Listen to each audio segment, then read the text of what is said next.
pada pagi Jumat yang cerah kali ini saya telah berada di masjid dan makam Imam Syafi'i rahimahullah ta'ala.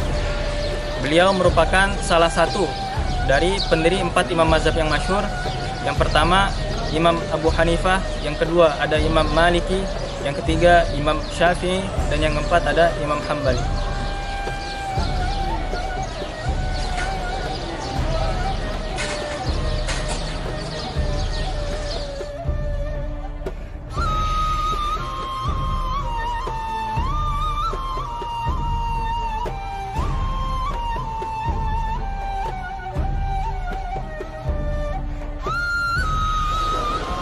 Teman-teman sekalian yang dirahmati oleh Allah Subhanahu wa taala, beliau adalah Abu Abdullah Muhammad ibni Idris ibni Abbas.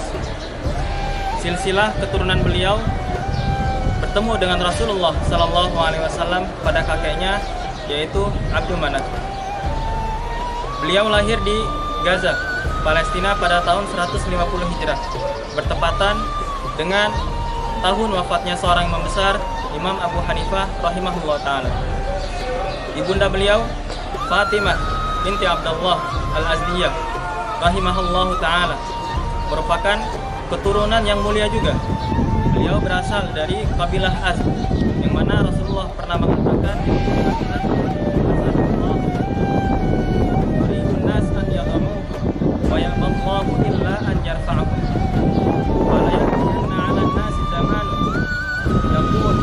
Ya laitani kuntu asdiyan, ya laita ummi kanat asdiyatan. Bahwasanya suku Az adalah singa Allah di muka bumi ini. Banyak sekali orang yang ingin menghancurkan kabilah tersebut, dan juga banyak sekali orang yang berandai-andai agar mereka bisa menjadi salah satu dari bagian kaum tersebut. Teman-teman sekalian, Imam Syafi'i semenjak kecil berada di Mekah. Beliau dibawa oleh ibunya ke Mekah, dan di sanalah beliau menuntut ilmu.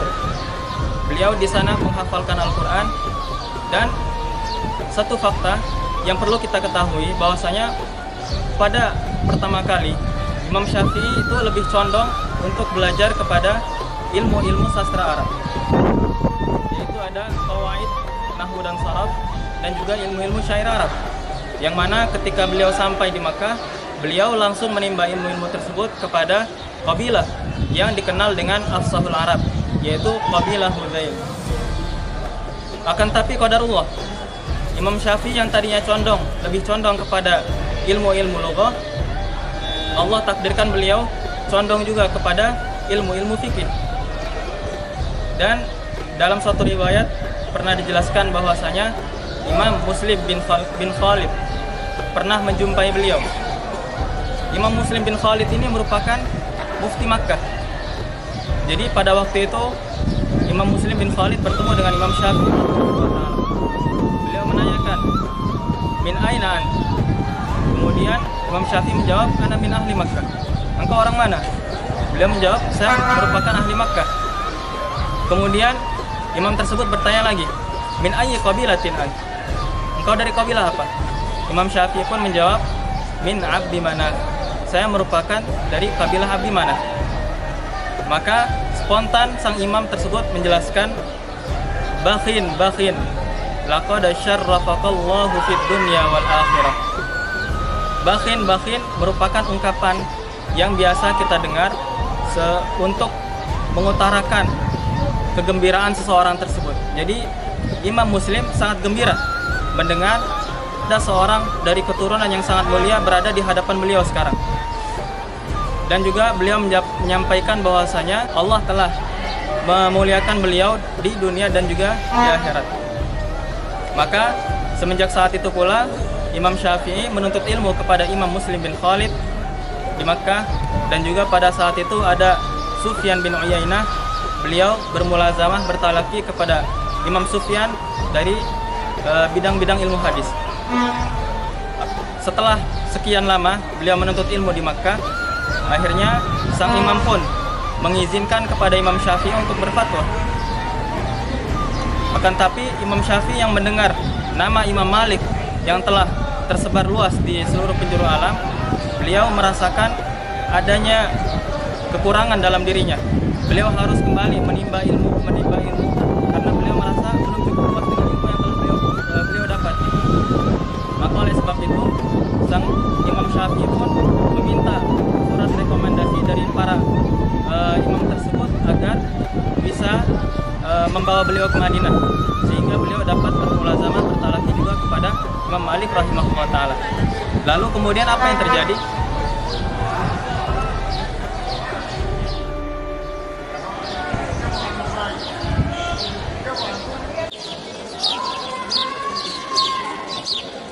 Pentingnya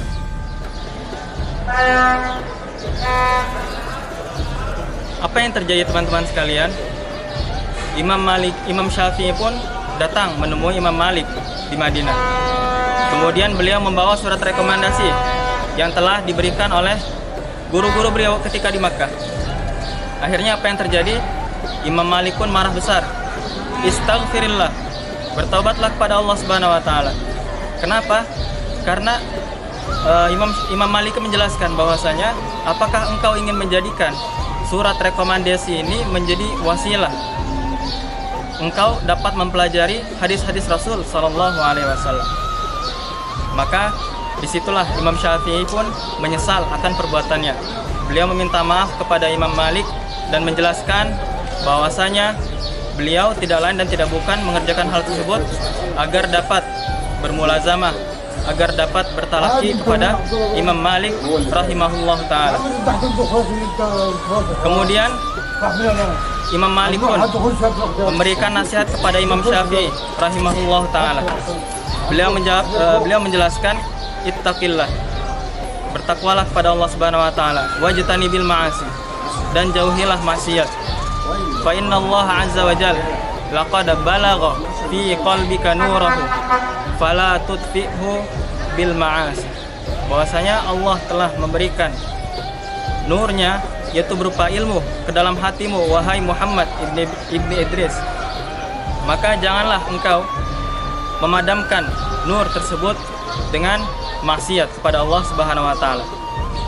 Dan juga hal senada merupakan nasihat yang disampaikan oleh guru Imam Syafi'i, Imam Waqi' bin Jarrah rahimahullah taala, ketika Imam Syafi'i beradu kepada Imam Waqi' akan buruknya hafalannya. Maka Imam Waqi' pun menjelaskan kepada Imam Syafi'i agar farsyadani ila tarkil ma'asi, agar beliau meninggalkan maksiat. Fa innallaha akhbara bi annal ilma nurun wa nurallah la yu'ta lil 'asi. Bahwasanya ilmu adalah nur Allah azza wajalla. Maka dalam hati orang yang terdapat maksiat tidak akan bisa berkumpul dengan nur Allah Subhanahu wa taala. Maka di sini teman-teman sekalian, kita dapat memetik satu hikmah, bahwasanya kita sebagai ahlu talibil ilm, kita yang mengaku sebagai talibil ilm, alangkah baiknya jika kita sudah memulai terlebih dahulu membersihkan niat dan juga menjauhkan dari maksiat. Karena dengan maksiat kita dapat menitikkan suatu noda ke dalam hati kita, sehingga apabila maksiat tersebut sering dilakukan, maka akan menjadikan hati kita menjadi hitam. Allah tidak akan menurunkan nurnya. Kita akan sulit dalam menghafal, kita akan sulit dalam memahami pelajaran-pelajaran. Sekarang kita akan mencoba memasuki Masjid Imam Syafi'i, yang mana masjid ini baru selesai direnovasi pada tahun ini.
juga menuntut ilmu ke Yaman, beliau juga menuntut ilmu ke Baghdad, sampai akhirnya beliau mendapatkan ilmu yang sangat luas dan bisa mendirikan mazhab, yaitu mazhab Asy-Syafi'i.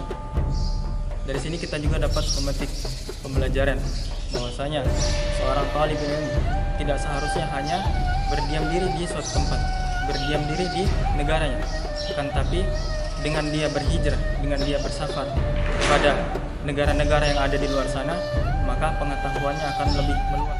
Rahimahullah pernah menjelaskan, ma fil muqami bi aqlin wa bi adabin min rahatin fada'in autan wa utari. Tidaklah sepatutnya bagi orang yang mempunyai akal dan mempunyai adab berdiam diri di negaranya, akan tapi alangkah baiknya jika dia bersafar menuntut ilmu ke negeri yang lain. Safir tajid iwadan amman tufariku. Maka bersafarlah kalian, kalian akan mendapati keluarga yang baru yang kalian tinggalkan di negara kalian. Wansab fa inna jadidal aishi fin nasabi. Maka berjuanglah kalian, karena sesungguhnya manisnya kehidupan itu terletak pada perjuangan. Maka oleh sebab itu hal terakhir yang dapat kita petik dari hikmah kehidupan Imam Syafi'i, biografi Imam Syafi'i, bahwasanya dalam menuntut ilmu kita juga dianjurkan untuk menuntut ilmu kemanapun itu, agar kita dapat memiliki wawasan yang luas.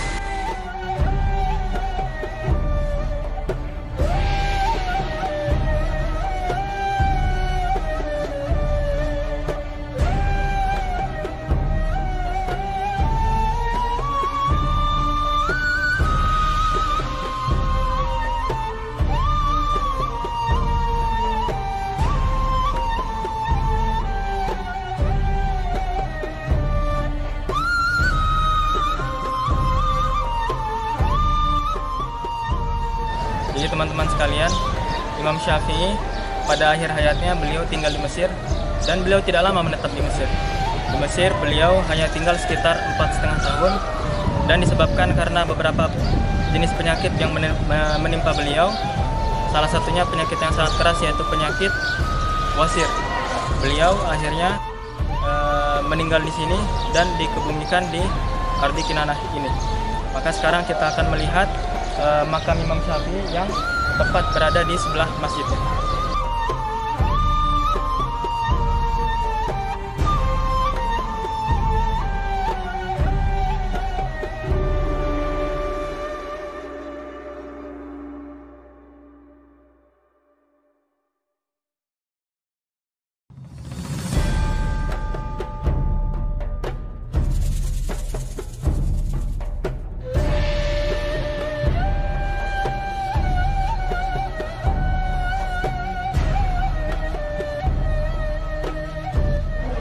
Jadi teman-teman sekalian, sekarang kita telah berada di makam Imam Syafi'i.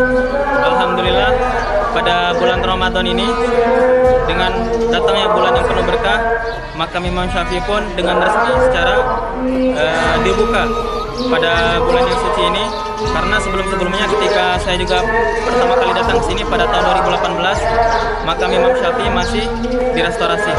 Oleh sebab itu, inilah salah satu nikmat Allah yang paling besar yang diberikan kepada kita, khususnya talib mahsisir yang ada di bumi Kinanah ini, agar dapat menziarahi makam beliau.